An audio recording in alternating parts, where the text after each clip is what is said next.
Prologue. Since you want to know everything, tell me what you think you know about my life. For example, when did you learn that I was in the resistance? To be honest, I don't know. Even less about you being a forger. If we'd stayed in Algeria, I might never have known about the Second World War. For me, you were the mujahid, as they say. But afterwards, in France, you knew? Not right away.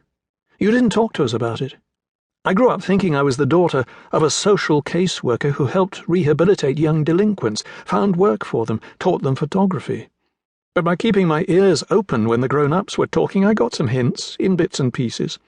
There were contradictions in what I learned. Everything was confused. It was through a series of external events that I came to understand. There was that article in Minute, the extreme right-wing weekly. You remember? Of course. I've even kept it. There, look. The ex-forger rebuilding his life on moral principles. Today, a former forger is keeping young people on the straight and narrow. This ex-member of the Janson network who supported the Algerian FLN against the French has now taken on the task of helping our delinquents from North Africa get back into society. Well, well. After this article appeared, some of the young people I was dealing with made jokes, in pretty poor taste, I have to say. I have a cousin who needs some papers, or I happen to need several thousand francs. I remember much later, when you were putting the file of material for our request for French citizenship together, I saw some letters. There was one that aroused my interest. It was an expression of gratitude for your work for the French Army Intelligence and Counterintelligence Services in 1945. I said to myself, wow, my father a secret agent.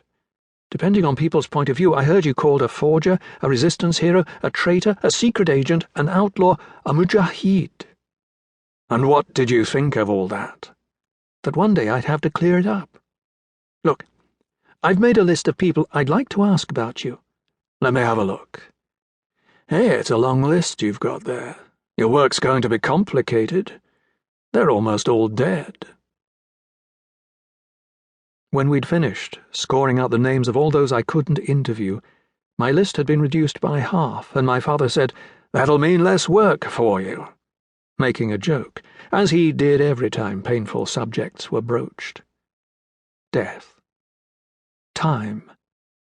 He'd just highlighted the reasons why I had to write this book, and quickly, before it was too late, so that he shouldn't pass away, taking his secrets, his story with him, so that the questions his life raised should not remain unanswered.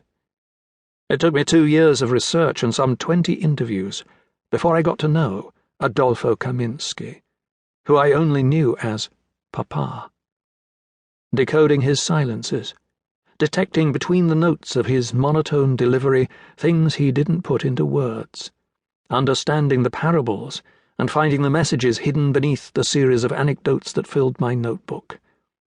And sometimes I needed to see the way other people looked at him to understand his choices, his life as a forger, his work underground, his political commitments, his inability to understand society and the hatred motivating various groups that encumbered it, his desire to build a world of justice and freedom.